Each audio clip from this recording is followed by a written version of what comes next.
I found my husband's text, "Can't wait for the weekend." The cabin, wine, and that pink lace set. I froze. When he left for his business trip, I drove to our lake house instead. "Welcome," I said as they walked in. "We've prepared wine, chairs.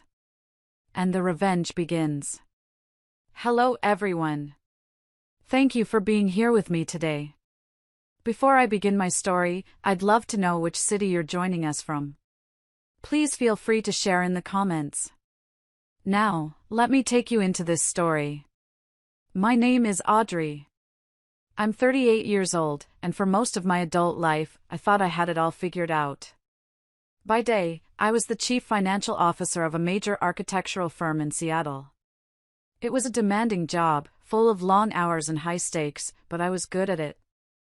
I understood numbers, they were logical, predictable. They didn't lie.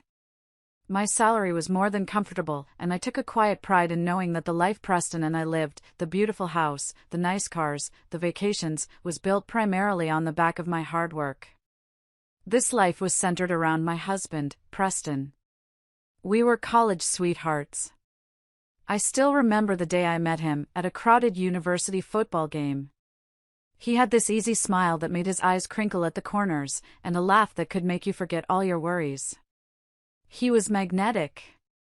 We were the kind of couple everyone looked at and said, "They're going to make it." And for a long time, I believed them. We'd been together for 15 years, married for 10. We lived in a beautiful modern house in a quiet Seattle suburb, the kind with floor-to-ceiling windows and minimalist furniture that looks great in magazines but always feels a little cold, a little empty when you're the only one in it. But lately, that coldness wasn't just in the furniture. It had seeped into the very bones of our marriage. The easy laughter we used to share had been replaced by a quiet, heavy silence. Our dinners were the worst part. I'd come home, exhausted from a 12-hour day of budget meetings and forecasting, and try to make something nice. Last Tuesday, for instance, I'd made salmon with roasted asparagus, his favorite. I set the table, lit a candle, and waited. He came home an hour late, tossing his keys in the bowl by the door without a word. "Hey, you," I said, trying to sound cheerful. "Rough day?" "The usual," he said, loosening his tie as he sat down. He pulled out his phone before he even picked up his fork. I tried to start a conversation. "We landed the new museum contract today. It's a huge win for the firm. The numbers were tight, but I made it work." "That's great, honey," he mumbled, his thumb swiping across his screen. A small, private smile touched his lips, a smile that wasn't for me. "It means I'll probably get that bonus we were talking about," I pressed on, a little desperately. "We could finally fix the back deck." "Aha. Cool." And that was it. The conversation died. We ate in silence, the only sounds the clinking of our silverware and the faint, tinny buzz of whatever video was playing on his phone.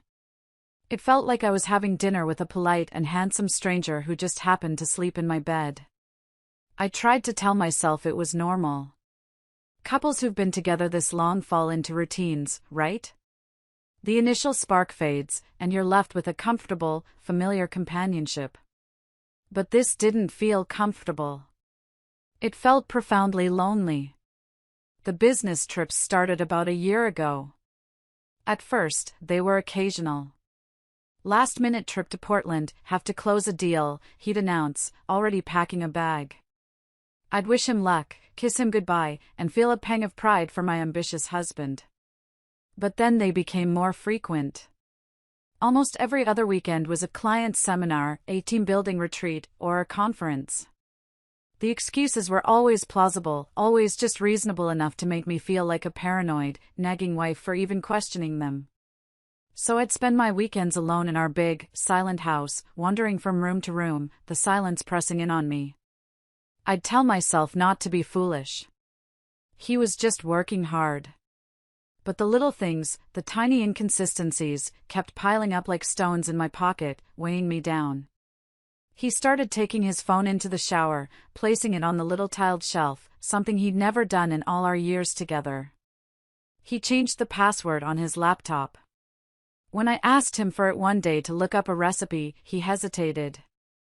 "Oh, it's complicated.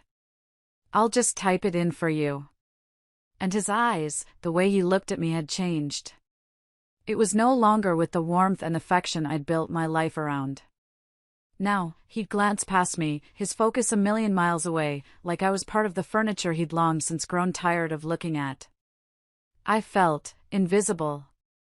And for a woman who commanded boardrooms and managed multi-million-dollar accounts, feeling invisible in my own home was a slow, creeping kind of poison. I was losing myself, and I didn't even know how to fight back. The beginning of the end wasn't a huge, screaming fight. It wasn't a dramatic confession or a piece of earth-shattering evidence found in a coat pocket. It was much quieter, much simpler than that. It was just a text preview on a locked screen. It was a Tuesday morning, just like any other. I was up at 6, the sky still a bruised purple outside our bedroom window. Preston was still sound asleep, a lump under the duvet. I went through my morning routine on autopilot: shower, get dressed, head to the master bathroom to do my makeup. I was standing at the sink, the buzz of my electric toothbrush filling the silence, when I saw his iPhone light up on the marble countertop next to me. He must have left it there after his shower last night. A message popped up from a name I didn't recognize. Valery. The preview was short, but it was enough. It was more than enough. Can't wait for the weekend. The cabin wine and that pink lace set.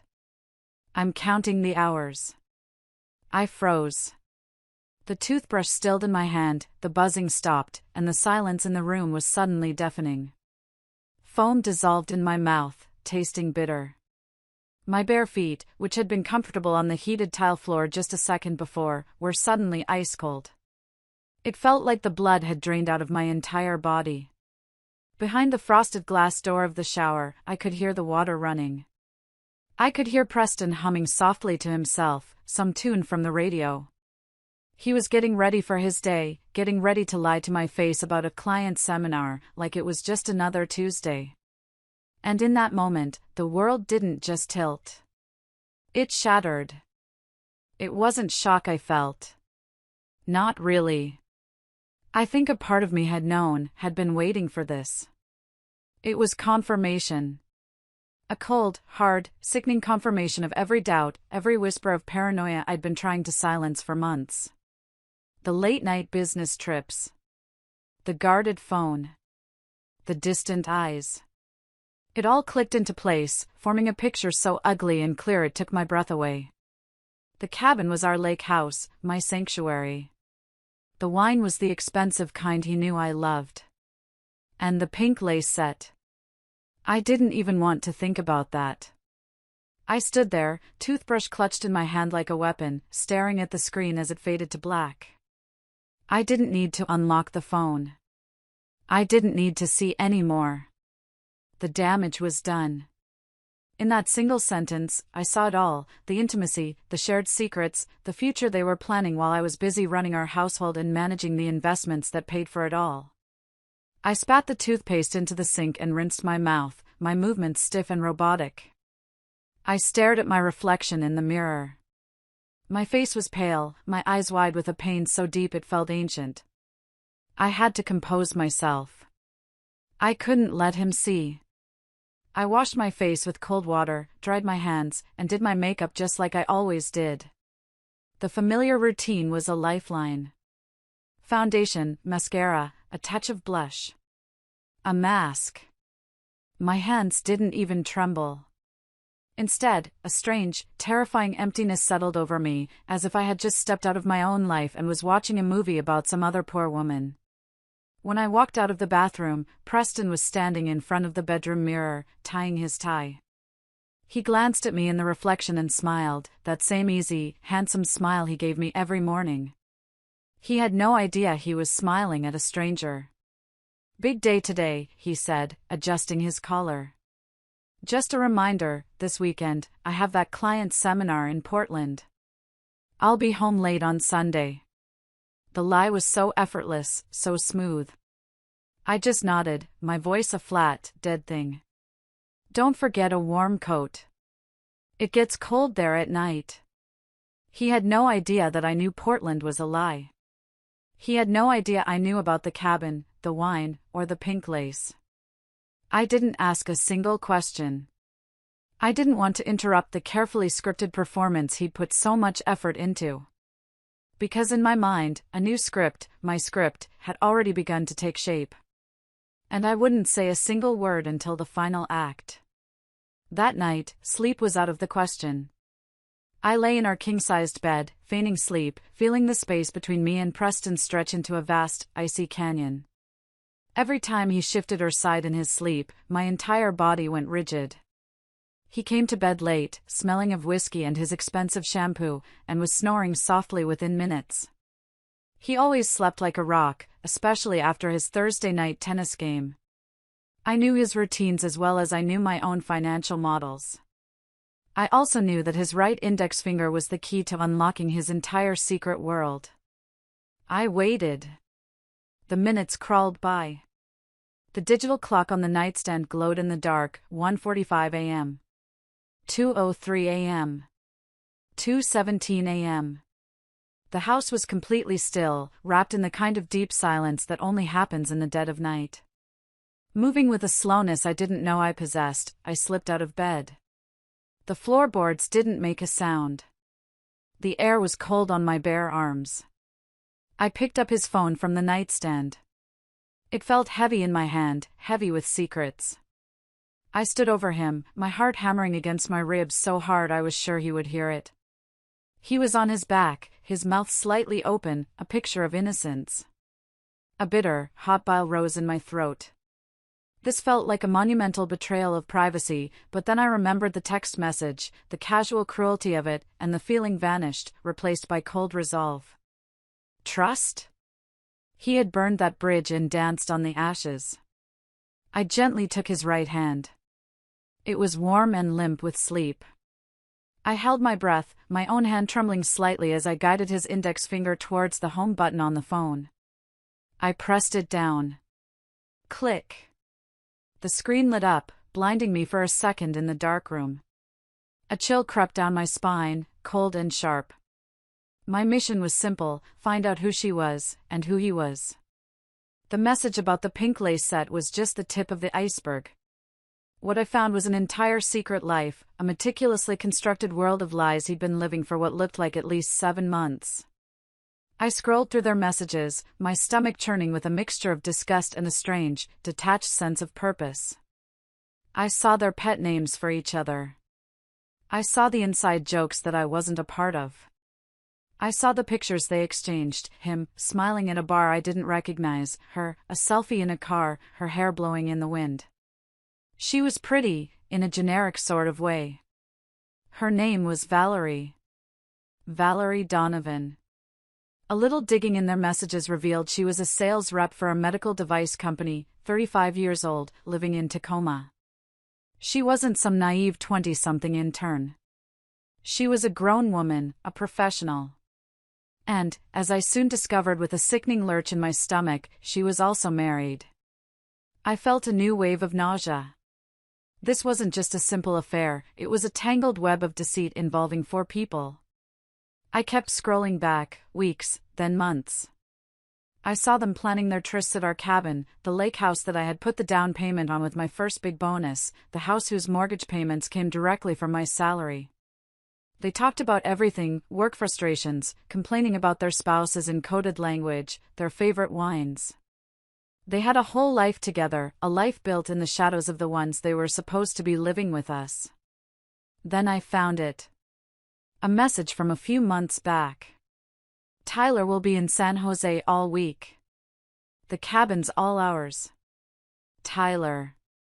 Her husband's name. My fingers flew across my own phone's keyboard, my breath held tight in my chest. A quick, quiet search gave me everything I needed. Tyler Donovan, 41 years old, a highly respected architect with his own firm, specializing in sustainable spaces. His professional profile picture showed a tall man with a kind, tired smile. He looked like a good man. A man who had no idea his wife was spending her weekends in another man's arms, in a house paid for by another woman. I didn't sleep for the rest of the night. I sat on the sofa downstairs, the glow of Preston's phone casting long shadows on the wall. The hurt was immense, a physical weight in my chest. But underneath the hurt, something else was growing. A cold, clear, calculating anger. I was a CFO. I dealt with betrayals of trust and cooked books for a living. I knew how to handle this. I wasn't going to cry. I was going to get organized. I was going to build a case. The next morning was one of the hardest performances of my life. I went through the motions like a ghost in my own home. I made coffee that I couldn't drink. I toasted a bagel that I couldn't eat. I sat across the kitchen island from Preston and pretended to read the news on my tablet. "Morning," he said, kissing the top of my head as he grabbed a mug. The gesture was so casual, so thoughtless, it made my skin crawl. "Morning," I replied, not looking up. The silence between us was thick with everything I now knew. He was oblivious, happily sipping his coffee, probably already thinking about his weekend with Valery. I was a volcano of silent rage, my mind meticulously documenting every lie, every stolen moment. As soon as his car pulled out of the driveway, I flew into action. I sat down at my computer, my fingers hovering over the keyboard. My mind was a whirlwind of rage and pain, but my hands were steady. I was writing to a complete stranger, a man whose life I was about to turn upside down. What do you even say? How do you deliver a bomb like this? I wrote and rewrote the message at least 15 times. The first few drafts were angry, full of accusations. "Your wife is cheating on you with my husband." Too blunt. Then they were sad, full of apologies. "I am so sorry to have to tell you this," too weak. I paced my office, staring out at the gray Seattle sky. What was my objective? It wasn't to make a friend. It was to present a fact and propose a course of action. I needed to be a CFO. Finally, I deleted everything and wrote something simple, direct, and professional. It was the kind of communication I would use at work when dealing with a delicate financial matter that required discretion and immediate attention. Subject: a difficult but necessary conversation. Dear Mr. Donovan. My name is Audrey Miller. I am writing to you about a sensitive matter.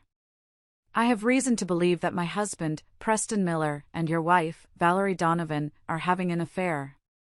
I have substantial evidence to support this, including text messages and plans for them to meet this upcoming weekend at my cabin on Lake Chelan. I understand this is a shocking and unwelcome message. If you are open to a conversation, I am willing to share what I know. My number is, phone number. Sincerely, Audrey Miller. My palms were soaked with sweat the moment I hit send. I felt a wave of nausea. What if he didn't believe me? What if he thought I was some crazy, jealous wife? What if he already knew and didn't care? For 3 hours, my phone sat on my desk like a ticking time bomb. Every notification from my work email made my heart leap into my throat. I tried to work, to focus on spreadsheets and projections for the museum project, but the numbers just swam in front of my eyes. It was useless. I just sat there, staring at the phone, waiting. Then, just after noon, it rang. An unknown number. I took a deep breath, let it ring twice to compose myself, and answered. This is Audrey. There was a pause on the other end, and then a deep, steady voice. This is Bennett Donovan. I got your email. His voice was strangely calm, but I could hear a subtle tremor beneath it, the sound of a man trying to hold his world together. Is this some kind of joke? I wish it were, I replied, my own voice hoarse. I truly do, Mr. Donovan. There was another long silence. I could hear him breathing, a ragged sound. Please, he said, his voice dropping. Call me Bennett. I decided to be direct, to lay out the facts like I would in a boardroom. Bennett. I have their text history from my husband's phone. I have photos. They've been planning this weekend at the lake for weeks. They're calling it their anniversary. The word hung in the air between us, ugly and sharp. I heard him exhale slowly, a sound filled with a weariness that I understood down to my bones. What do you want to do?" he asked, his voice strained. I gripped the phone tighter, the plan that had been forming in the back of my mind now coming into sharp focus. "He thinks I'm visiting my sister this weekend." "She thinks you're in San Jose," I said slowly, deliberately. "They're planning to be at my cabin on Saturday evening. What would you say to meeting them there? Before they even have a chance to uncork the wine." He didn't answer right away. I could almost feel his world tilting, just as mine had. I heard the faint sound of a chair creaking, as if he'd just sat down heavily. Then, finally, another long breath. "Okay," he said, the tremor in his voice gone, replaced by a hard, cold edge. "Okay, Audrey. Let's meet first. I want to see what you know." We agreed to meet Saturday morning at a small, anonymous diner in Ellensburg, a dusty, wind-blown town that served as a halfway point between Seattle and the lake. I arrived early, needing time to ground myself. I chose a booth in the back corner that faced the door, a strategic position born from years of business meetings. I ordered a black coffee and watched the minutes tick by on the wall clock, each one feeling like an hour. My stomach was in knots. I was about to share the most intimate, humiliating details of my marriage with a complete stranger. This felt surreal. It only took a single heartbeat to recognize him when he walked in. Bennett Donovan was tall, with a quiet strength about him. He wore a simple coat and had a stride that seemed to carry a heavy weight. His face matched his profile picture, tired, but with kind eyes that were now clouded with a deep, guarded pain that I recognized as my own. He slid into the booth across from me without any small talk. The waitress, a cheerful woman with a pen tucked behind her ear, came over. He just ordered a coffee, his eyes never leaving mine. "Thank you for meeting me," I said, my voice barely a whisper. He just nodded, a muscle twitching in his jaw. "Let's just get this over with." "Show me." His directness was a relief. This wasn't a social call. This was a crisis meeting. I took out my phone, my hand steady now. I had spent all of Friday night taking screenshots of everything and organizing them into a folder, a grim testament to my efficiency even in the midst of heartbreak. I opened the message thread between Preston and Valerie and handed the phone across the sticky tabletop to him. I watched his face as he read. It was like watching a building crumble in slow motion. With every swipe of the screen, I saw his hand tighten around his coffee mug until his knuckles were white. I saw the color drain from his face. I saw the dawning horror in his eyes morph into a quiet, simmering rage. He was silent for a long time, just scrolling, reading, absorbing the sheer volume of their deceit, the pet names, the shared jokes, the blatant lies. Then he got to the photos. One of them was a picture Valerie had sent to Preston just last week. It was a close-up of her bare feet, toes painted a bright red, resting on the distinctive hardwood floor of the lake house. She had texted, "Can't wait to have my feet up on our floor again." Bennett stopped scrolling. He stared at the photo, his breath catching in his throat. He leaned back in the booth and closed his eyes. "That floor," he murmured, his voice thick with an emotion I couldn't quite place, rage, pain, and a deep, personal sense of violation. "I designed that floor. I picked out the wood myself. It was a custom job for the original owner of that cabin, years ago. I remember the project. She knew that." He opened his eyes, and they were filled with a profound sense of betrayal that went beyond infidelity. This was a desecration. "I'm so sorry, Bennett," I said softly. He shook his head, waving away my apology. "It's not your fault. I thought it was just work. The long hours, the distance. She never wanted to see a counselor. Always said we were fine, just busy. Now I know why. He pushed the phone back towards me. We should probably talk to a lawyer. Figure out the next steps for a divorce. I've already spoken to mine, I admitted. She's on standby. We sat in silence for nearly an hour after that, two strangers bound by the same ugly secret. We talked about our marriages, not in detail, but in the broad, sad strokes of relationships that had faded without us realizing it. He talked about how he had poured his life into his architectural firm and how he had trusted Valery completely. I talked about how I had focused on my career, on building a secure future, assuming Preston was right there beside me. We had both been fools, in our own way. Finally, he looked up from his empty coffee cup. I still have a spare key to the cabin, he said, his voice low and steady. From when I consulted on the remodel years ago. It's on an old keyring in my truck. She doesn't know I kept it. I nodded. Preston thinks I'm in Spokane this weekend, visiting my sister. He has no idea I'm anywhere near here. A look of cold resolve settled on Bennett's face. Then we'll get there first, he said, looking directly at me. But no yelling. No drama. He echoed the words I had been thinking myself. We just let them see us. Together. And let them face the truth. I tightened my grip on my coffee mug and nodded. The plan, born from the shattered pieces of our lives, was set. We weren't planning revenge.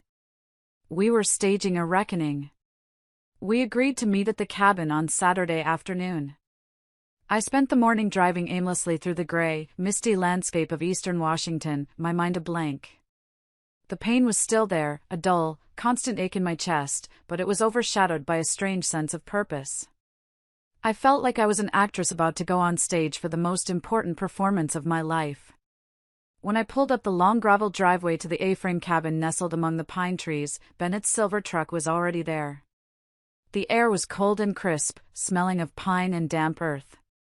This place, this cabin, had once been my sanctuary. It was where Preston and I had spent our first anniversary, drinking cheap champagne and dreaming about our future. It was where we had talked about starting a family, picking out which small bedroom would be the nursery. It was also the place where, 3 years ago, I had suffered a second trimester miscarriage. A quiet, devastating loss that had hollowed me out for months. I remembered sitting on that very porch, wrapped in a blanket, while Preston held my hand and told me we'd get through it together. And now, my husband was bringing his mistress to the same sacred, scarred place. The thought was so vile, so deeply disrespectful, it made me want to be sick. Bennett was inside, holding a mug of coffee, staring out the large picture window at the still, gray water of the lake. He nodded as I walked in, a simple, familiar gesture, as if we weren't strangers at all. The house was cold, with the stale air of a place that's been closed up. "Did you sleep?" he asked, his voice low. "I'm not sure," I replied honestly, setting my bag down on a wooden chair. "Maybe for an hour." "You?" "No," he said. "But I'm used to it. Architects do their best work in the quiet of the night." He handed me a warm mug of coffee he'd already made. The simple kindness of it almost made my composure crack. We didn't talk much at first. We just existed in the space together, two ghosts in a house full of memories that were now tainted. Bennett walked around, lightly touching the walls, his designer's eye taking in the details. I watched him, and then I broke the silence. The last time I was here was after I lost the baby. Preston brought me here to recover. He said the quiet would be good for me. Bennett looked over at me, his eyes softening with an empathy that I hadn't received from my own husband in years. "I'm so sorry, Audrey," he said quietly. "Valery, she wanted kids, too. Or so I thought. After a couple of years of trying with no luck, she just stopped bringing it up. I thought the grief was too much for her. Turns out, she just had other distractions. We weren't planning revenge, not in the screaming, plate-smashing way you see in movies. What we were doing felt more deliberate, more clinical. We started setting up the space, not as a trap, but as a staging of the truth. I went to the kitchen and wiped down the long wooden dining table, my movements precise. Bennett brought in a bottle of expensive red wine from his car, Valerie's favorite, according to her texts. He set it on the table. I went to the cabinet and took out 4 crystal wine glasses. The kind Preston always insisted on using, part of his arrogant, refined ritual. I polished each one until it gleamed. We arranged 2 chairs at the head of the table, facing the front door. We adjusted the lights to a warm, inviting amber, not bright enough to feel like an interrogation, but clear enough to see every flicker of emotion on their faces. On an armchair to the side, I placed the thick manila envelope. Inside was everything. Printed copies of the most damning text messages. Screenshots of Uber receipts from Preston's account. Credit card statements. And the final piece, a printout of an email from Preston's assistant, casually confirming to me that there was no company seminar in Portland this weekend. The CFO in me had left no stone unturned. How do you think they'll react? I asked, my voice barely a whisper, as we sat down in our designated chairs to wait. Bennett shook his head, his gaze fixed on the door. Valerie will cry. It's what she does when she's cornered. Preston. I don't know. Anger, maybe. Begging. But I guarantee you, he is not ready for the fact that both of us are here. That we know everything. The clock on the wall ticked loudly in the silent room. 5:45 p.m. 5:57 p.m. The air was tight, strung like a wire, ready to snap.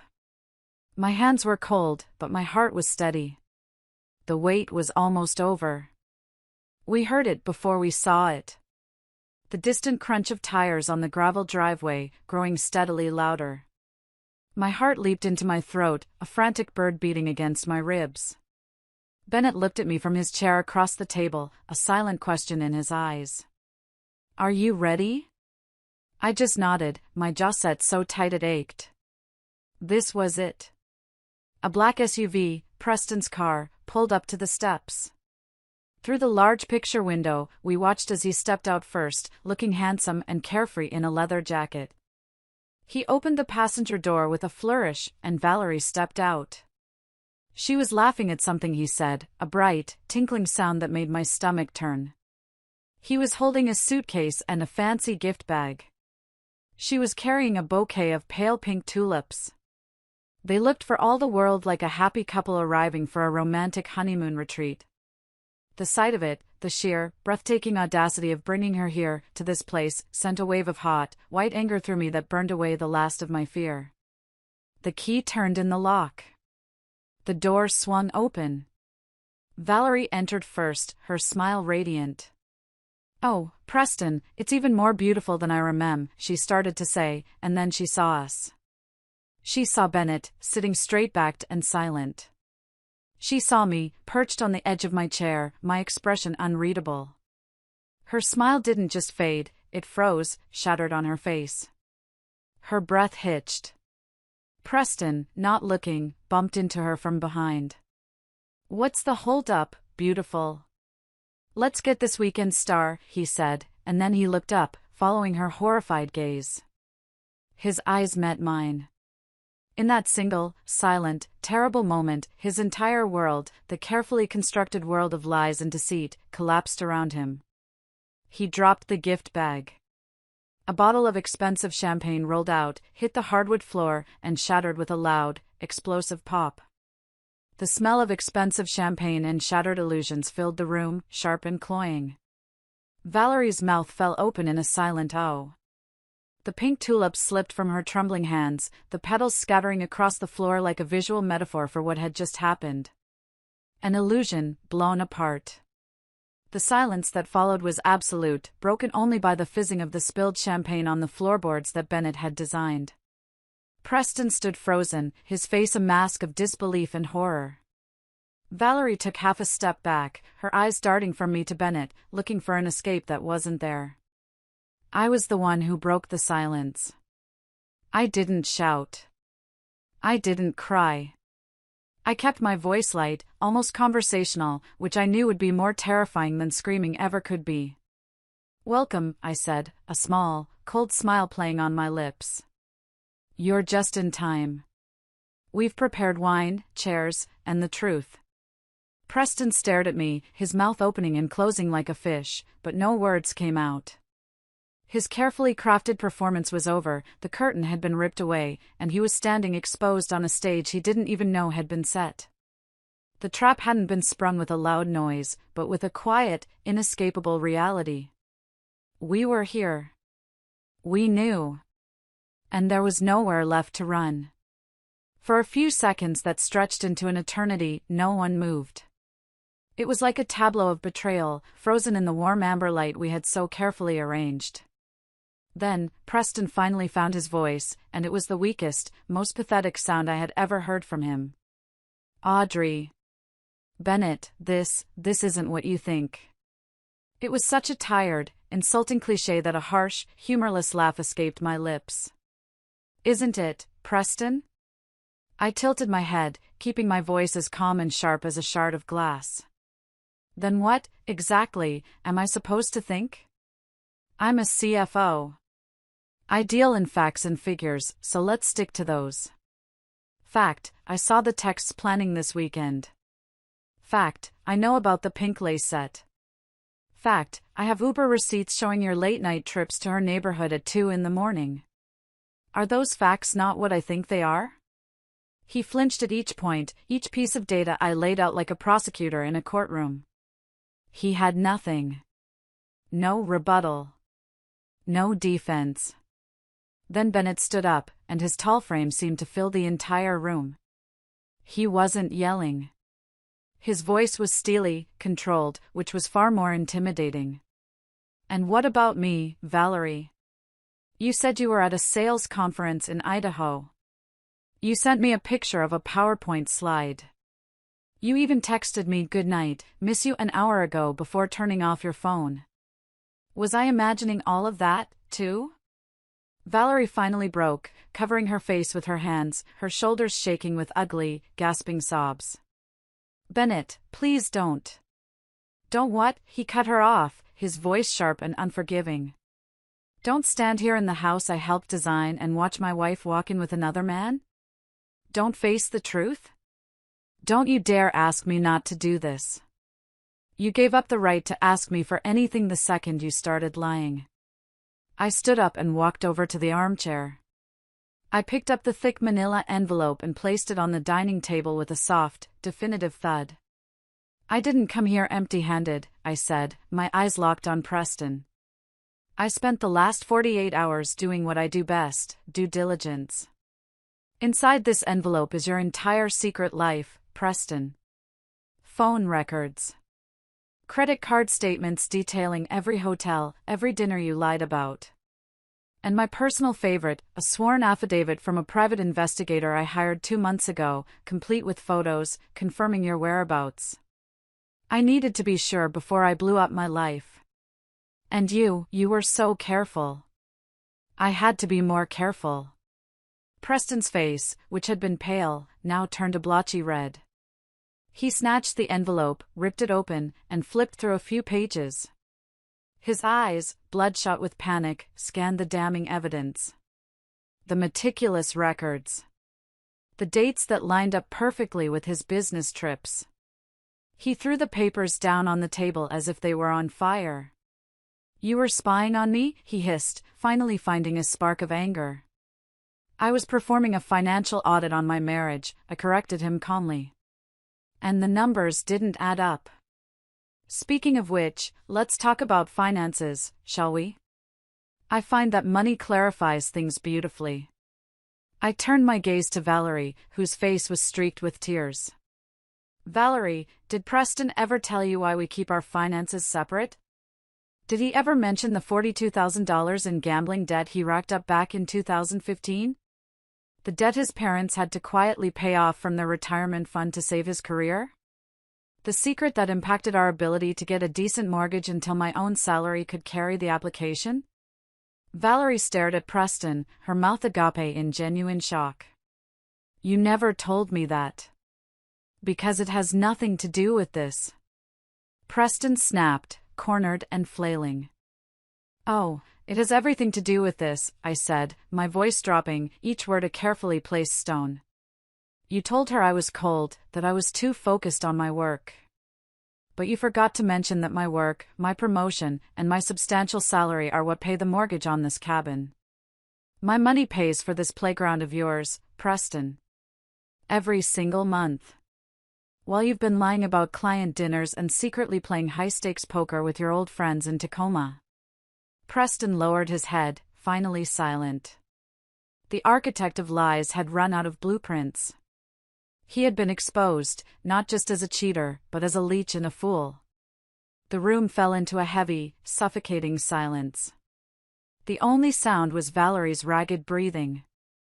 Preston was defeated, staring at the floor, the picture of a man who had lost everything and knew it was his own damn fault. I thought we had reached the end of the revelations. I thought the worst was over. I was wrong. Just as the weight of all the lies seemed to settle over the room, to crush us all, Valery suddenly stood up. She used the back of a chair to steady herself, her knuckles white. Her eyes were red and swollen, but as she looked from Bennett to me, there was something else in them. A desperate, terrified glint. There's something else, she said, her voice shaking so badly it was barely a whisper. Something I haven't said. Bennett turned to her, his face a mask of pure exhaustion. He looked like a man who had been in a battle for days. What now, Valery? What else could there possibly be? She swallowed hard, her throat working. Her eyes flickered nervously from Bennett to Preston, and then, strangely, they landed on me. She took a shaky breath, as if steeling herself for one last, desperate confession. I'm pregnant. The 3 words dropped into the silent room like a stone into a perfectly still lake, the ripples of shock spreading out to touch every one of us. The ticking of the wall clock suddenly seemed deafeningly loud, each second slicing through the air like a razor blade. Preston shot up from his chair, his face a cartoon of disbelief. What? What did you just say? Valery nodded, her lips trembling, fresh tears welling in her eyes. I found out last week. I was going to tell you this weekend, Preston. That was supposed to be what this weekend was for. A celebration. The word celebration was so absurd, so grotesquely out of place, that I felt a hysterical laugh bubble up in my chest, but I choked it down. For a moment, my mind went completely blank. A baby. None of my research, none of my meticulously organized evidence folders, had prepared me for this. This wasn't a variable I had accounted for. This was a grenade. Bennett stood frozen, his face ashen, looking like he'd been physically struck. His voice, when it came, was barely audible, a ghost of a sound. Is the baby mine? Valery's eyes, full of tears, finally turned to her husband. Yes, she whispered, her voice cracking with a desperate sincerity. Yes, Bennett, I'm sure. Preston and we were always careful. It's yours. I looked at Preston. He looked like he'd been struck by lightning. The furious, cornered expression on his face dissolved into something unrecognizable, a mixture of shock, humiliation, and complete, hollow emptiness. He had been playing the part of the romantic lead in his own fantasy, the man for whom a woman would leave her husband. And he had just been demoted to a disposable side character in a much more serious drama. The thought gave me a grim, cold satisfaction. The air was thick with this new, complicated reality. A baby. An innocent life brought into the world from a foundation of secrets and lies. The drama had just escalated to a level none of us had anticipated. And I stood there, watching the fallout, the only one in the room whose future suddenly felt starkly, terrifyingly clear. The news of the pregnancy hung in the air, a shocking plot twist in a play none of us wanted to be in. For a moment, everyone was paralyzed by the sheer weight of it. Everyone but me. While they were all reeling from the emotional shrapnel, my path forward, which had been clear before, now became a non-negotiable imperative. This wasn't my circus. These weren't my monkeys. I took a deep, centering breath. The cold air in my lungs was a welcome shock, pulling me out of the haze. I walked over to my handbag, which I had placed neatly on a side chair when we first arrived. My movements were calm, deliberate. I opened it and pulled out a small, crisp folder, the second one I had brought with me. I placed it on the table next to the scattered papers of Preston's affair. "Looks like we've all had enough for one day," I said, my eyes locked on Preston. His face was a pale, slack mask of shock. "And since we're putting all the cards on the table, I won't drag this out." I pushed the folder towards him. It slid across the smooth wood and stopped directly in front of him. "This," I said, my voice devoid of any emotion, as cool and clear as the lake water outside, "is the divorce petition. It's already been filed with the court. You'll be served officially by a courier at your office on Monday morning. Inside, you'll also find all the financial documentation I've prepared. I've already had a forensic accountant go through our assets for the last 5 years. Everything has been verified by my lawyer. I have nothing to hide. Can you say the same?" Preston just stared at the folder as if it were a venomous snake. He didn't respond. He couldn't. "You can review it, you can fight it, you can refuse to sign it," I continued calmly, laying out the terms of my surrender from this war. "But my decision is made. I have instructed my lawyer to be as aggressive as necessary. This marriage is over." Valerie had collapsed back into her chair, her hand instinctively going to her stomach, a protective gesture that was probably the only honest thing she'd done all day. Bennett, after a long, frozen moment in which he seemed to age 10 years, finally turned to her. His voice was low but controlled, the voice of a man making a painful but necessary decision. "I'll need time to process all of this," he said, not looking at her directly but at a point on the wall just past her shoulder. "But if you're keeping the baby, I'll be there.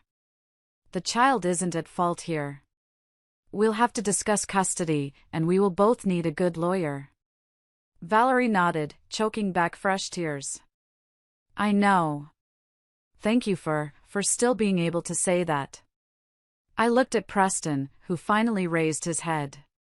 His eyes were red and weary, and for the first time, they were filled with a desperate, genuine panic. "Audrey," he pleaded, his voice cracking. "All of this, it's not worth ending everything over. We had so many good things. Don't throw it all away." "You're right," I nodded, and for a second, a flicker of insane hope crossed his face. "We had so many good things. We had youth, and laughter, and dreams. We had the memory of the child we lost in this very house. But the fact that you chose to trade all of that away for a cheap, sordid thrill with someone who was also lying to her own husband, that means you threw it all away, Preston." "Not me. I'm just cleaning up the mess." I picked up my handbag and my car keys. This was it. The end of the scene. The end of my marriage. I had walked into this cabin a betrayed wife. I was walking out as a free woman. I turned and walked toward the door, not looking back. Bennett followed a moment later, leaving Preston and Valerie alone in the wreckage they had created. If you're still listening to my story, if you've followed me on this journey into that cabin, could you do me a huge favor? Please like this video, and just comment the number 1 down below. It lets me know that you're here with me, that you're listening. Your support means the world to me and it gives me the strength to keep going.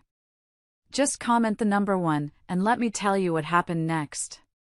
Stepping out of that cabin and into the cold, crisp evening air felt like taking my first breath after being underwater for too long. The silence of the forest was a welcome relief after the emotional storm inside. The scent of pine and damp earth was clean and real. Bennett and I walked to our cars without saying a word. There was nothing left to say. The performance was over, and we were just 2 exhausted actors leaving the stage.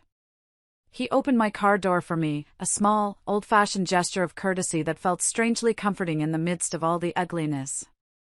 Before I got in, he paused, leaning against the frame of the door.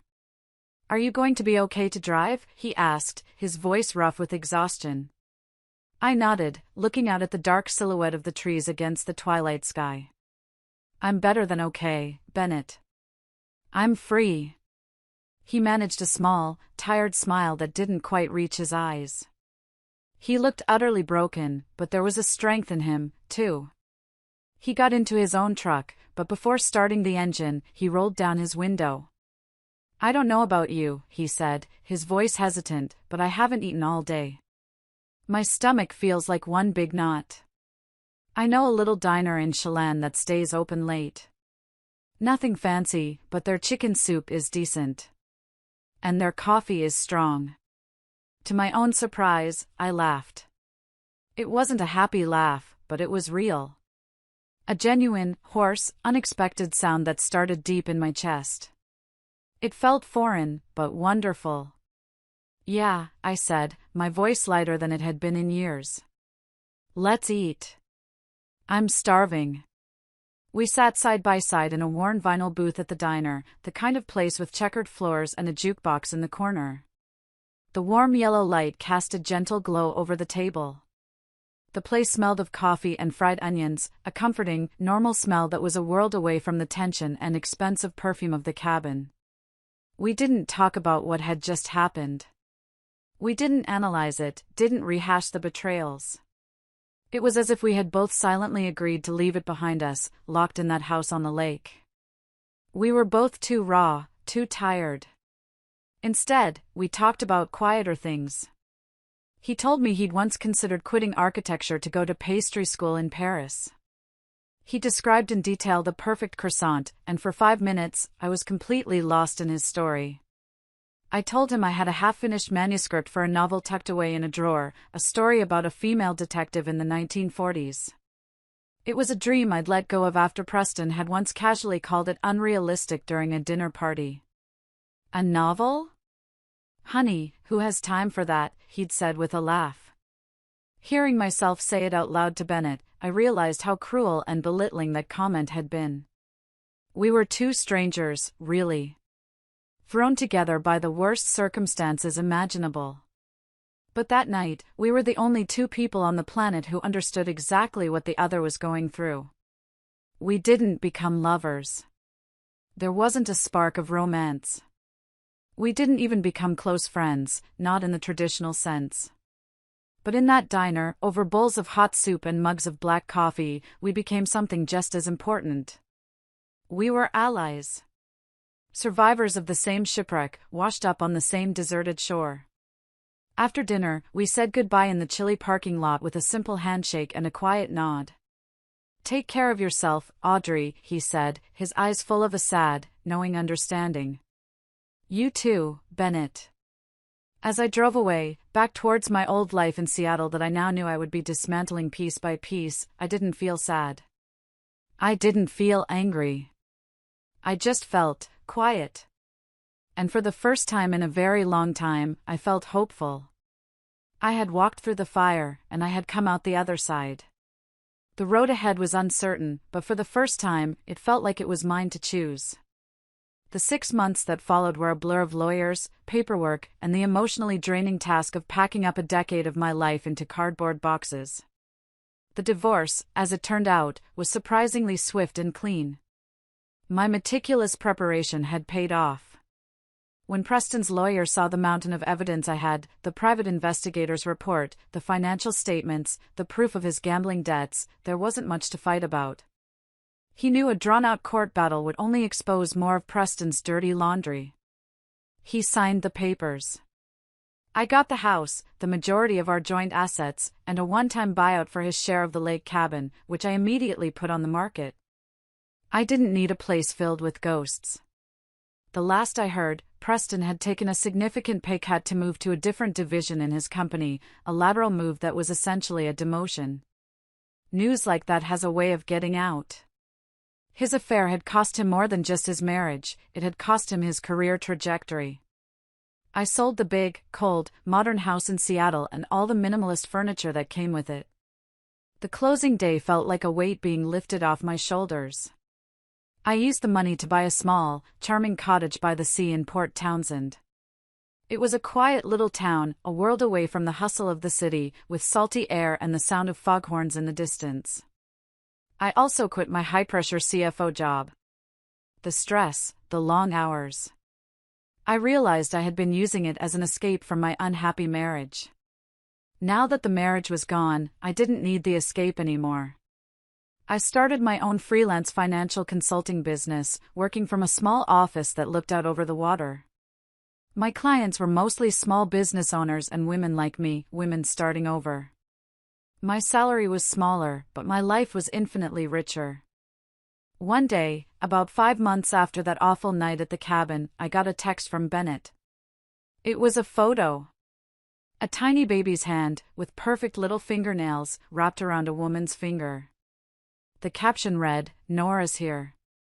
7 pounds 2 ounces healthy girl. Emotions are all over the place, but we're trying."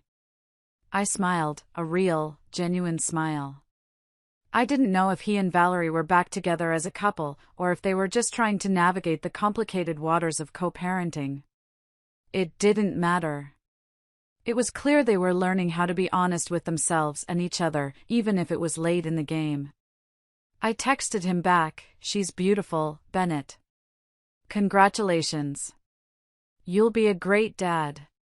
We still keep in touch. Not often, but consistently."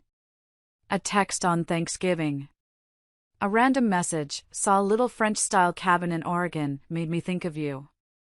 Or a 15-minute call just to ask, "Are you doing okay?" We had walked through one of the longest nights of our lives together. We were friends.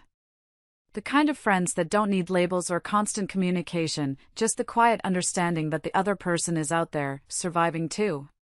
This morning, I woke up early, not because of an alarm clock for a 7 a.m. meeting, but because the seagulls were making a racket outside my window and I wanted to watch the sunrise. I sat on my small wooden porch, wrapped in a warm, knitted blanket, holding a cup of hot tea. I watched the sky turn from a deep, bruised purple to a soft pink, and then to a brilliant, hopeful gold over the calm water of the bay. My heart no longer felt heavy. I no longer felt like the woman who was left behind. Preston had been a significant part of my world, but he wasn't the destination. He was a painful, expensive lesson. He taught me that trust, once shattered, can never be truly whole again. He taught me that blind sacrifice only makes you forget your own worth. For years, I had tried so hard to be the perfect wife, successful at work, gentle at home, forgiving of his flaws, always smoothing things over. And in return, I got a marriage hollowed out by betrayal and contempt. Did it hurt? Of course. The pain was immense, a physical presence that lived in my chest for months. But the pain no longer drowns me. It was a storm that washed me back to shore.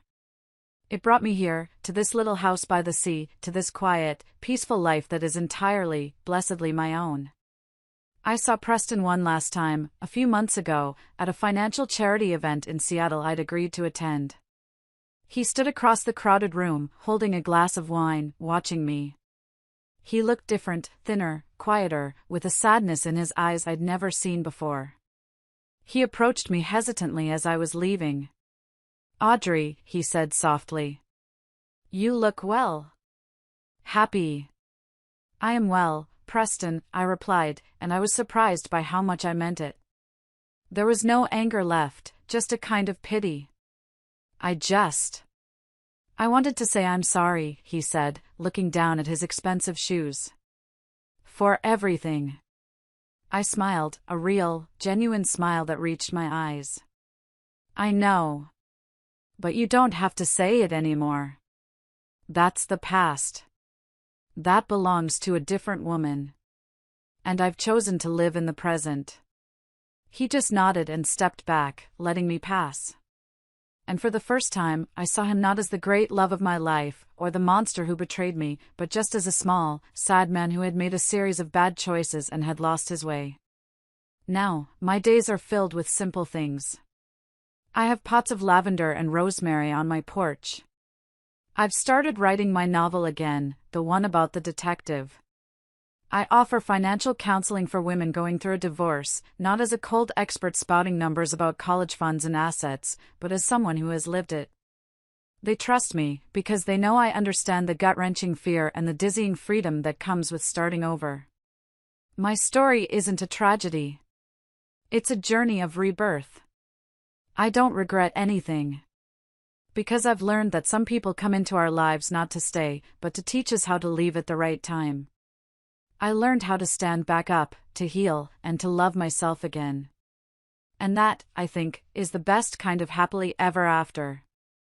Thank you for listening to my story. It means so much to me to be able to share it. What would you have done if you were in my shoes? I'd love to hear your thoughts in the comments below. And if my story resonated with you, please don't forget to like this video and subscribe to the channel for more stories. Take care of yourselves.